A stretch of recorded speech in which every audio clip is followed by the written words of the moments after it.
Dealer संघ के अध्यक्ष हैं। चलिए इनसे जानकारी चाहते हैं कि समस्या परेशानी क्या क्या। देखने में आया था कि विगत पहले डीलर लोगों के लिए चंपारण से यात्रा हुआ था, पटना गर्दनी बाग में खत्म हुआ। जहाँ तक देखा गया था कि लाठी चार्ज भी तक हुआ था, वो सब पे भी हम जानकारी चाहेंगे। जहाँ तक देखा जा रहा है कि अदर स्टेट में माल्य दिया जा रहा है, बिहार में डीलर लोग के साथ नाइंसाफी हो रही है, वो सब पे भी हम जानकारी चाहते हैं। तो पर मेरे चैनल पर के लिए नमस्कार सर, आपका नाम क्या हुआ? मेरा नाम अनिल कुमार चौधरी हुआ। हम 1990 से जन वितरण के दुकानदार है। जी जी। हम लोगों ने 1990 के बाद ढेर सारी समस्या जन वितरण विक्रेताओं के साथ हो रहा है जी। डीलरों को आम पब्लिक से लेकर के पदाधिकारी और गांव समाज के जो गांव में बसने वाले कार्डधारी गरीब गुरुबा है, उन लोग की समस्या के लिए हम लोगों को तरह तरह की परेशानियां समय समय पर झेलना पड़ते आ रहा है। जी जी। जैसे कि सर देखा गया था कि पटना में आप लोग का कई वर्षों से हड़ताल चल रहा था मालदे भत्ता को लेकर के, तो ऐसा पे लाठी चार्ज क्यों हुआ? अब लाठी चार्ज सरकार के पास डीलरों के लिए कुछ है ही नहीं। जी। डीलर समाज कोरोना काल में घर घर तक लोगों को अनाज पहुंचाने का काम अपनी जान की बाजी लगाकर लोगों को अन्न देने का काम किया। जी जी। उस समय डॉक्टर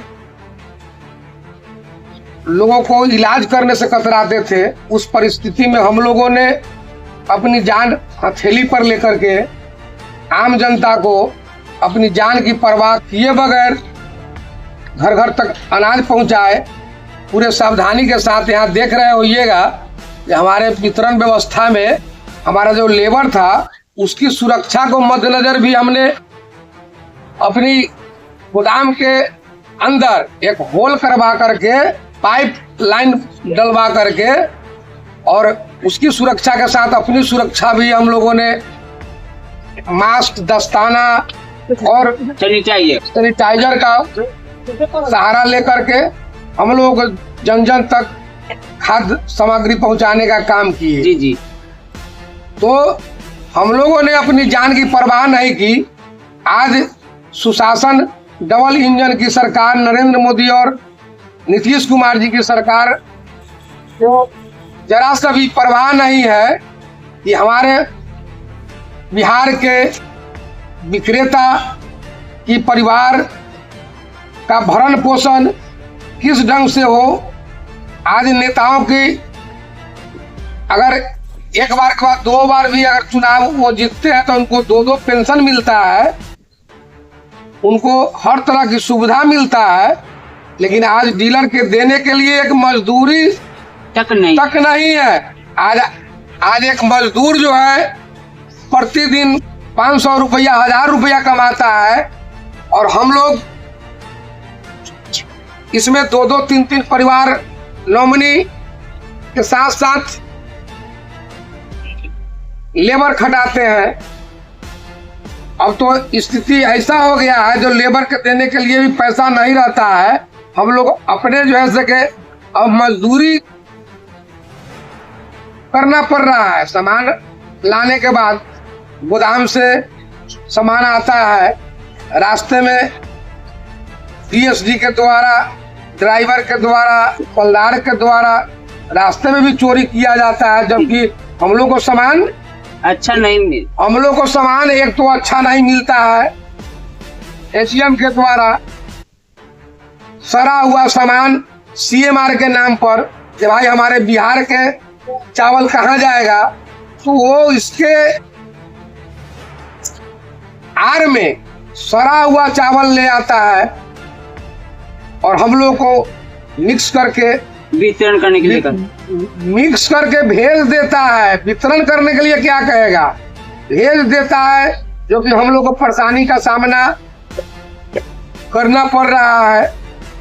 खराब चावल जो से आता है वो माने अदर स्टेट में देखा जा रहा है सर कि अदर स्टेट में मालदे दे रहा है, बिहार में डीलर भाइयों के लिए। हम अभी गए थे उत्तराखंड। जी। उत्तराखंड के वहाँ के जो प्रदेश अध्यक्ष है जी, जी। और राष्ट्रीय उपाध्यक्ष है, उनसे हमने मिल कर आया वहाँ की सरकार वहाँ के कम से कम खाद्य सामग्री जो है बहुत ही सही ढंग से और अच्छा सामग्री वहाँ मिल रहा है लोगों को। जी जी।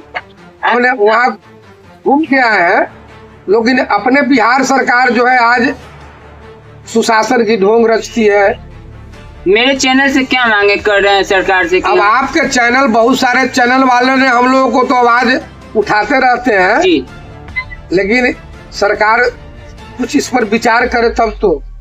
सरकार से आपकी क्या मांगे? हमें सरकार से मांग है, सरकार से मांग क्या रहेगा? सरकार को ये सोचना चाहिए कि इस समाज जो घर घर खाद्यान्न पहुंचाने का काम करता है, जिसके ऊपर भ्रष्टाचार के ये जो पौधा फल फूल रहा है, इसमें क्लियरली दोषी क्यों हो रहा है? हम लोगों को डीएसटी के द्वारा दरवाजे पर आकर खाद्यान्न तोल कर देना चाहिए, तो वो तो कर नहीं रहा है। हम लोग पब्लिक से माने दिन रात झंझट होता है कि भाई अगर 20 किलो देते हैं, उसमें आधा किलो भी अगर कम जाता है तो हम लोगों को परेशानी होता है। 600 ग्राम बोरा का वजन है वो नहीं मिलता है। हम लोग को ढेर सारा आम जनता से लेके सरकारी तंत्र के द्वारा भी झेलना पड़ रहा है। और में सोरल फेटल हो रही था, सोरल महीना पता टाइम तो नहीं दे रहा है। टाइम से क्या दे? अगर 1 महीना के बाद भी दे दे तो हम लोग उधार पैसा जिसका खाते हैं, दुकान से सामान लाते हैं, गेहूं चावल कपड़ा, तो हम लोग को इस धंधा से परिवार का भोजन परवरिश होने वाला है नहीं। अब हम लोगों को तो लगता है जब कहीं इस सिस्टम को छोड़कर इस उम्र में कहीं जाके मजदूरी करना होगा, फैक्ट्री में करना होगा, दूसरे स्टेट में जाना होगा। सरकार कहती है बिहार के लोग को बिहार में रोजगार मिलेगा। हम आप बड़े बड़े लंबी लंबी डिंग हाँकने वाले हमारे क्षेत्र के चिराग पासवान हमारे सांसद है, जी जी, मंत्री है, उनका बड़ा बिहार ही फर्स्ट, फलान ढेकान दुनिया जहान लंबे लंबी हाँकने वाले ये जो है हमारे सांसद, विधायक, मुख्यमंत्री, उप मुख्यमंत्री, इस सभी से कहना चाहते हैं जे आप लंबी लंबी नहीं हाँकिए, यहाँ के लोगों को सही खाद्यान्न, सही भोजन, जी, डीलरों को भत्ता या सही कमीशन, जिससे उसका भी परिवार का जा सके चले, सही ढंग से दो उनका भोजन मिले, कपड़ा मिले, पढ़ाई लिखाई हो।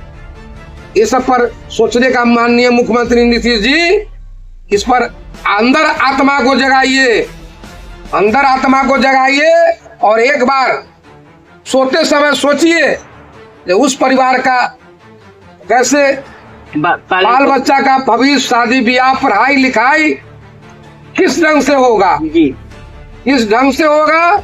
और ये आप सोते समय सोचिएगा, तो नहीं होगा, सोचते समय सोचिएगा तो उसका परिवार का भी जीने का अधिकार है, मान सम्मान के साथ वो कैसे रहे, अपनी प्रतिष्ठा को कैसे बचाए, इस पर सोचने की बात है। बहरहाल खबरों में बने रहे। अंकित मिश्रा के साथ नमस्कार।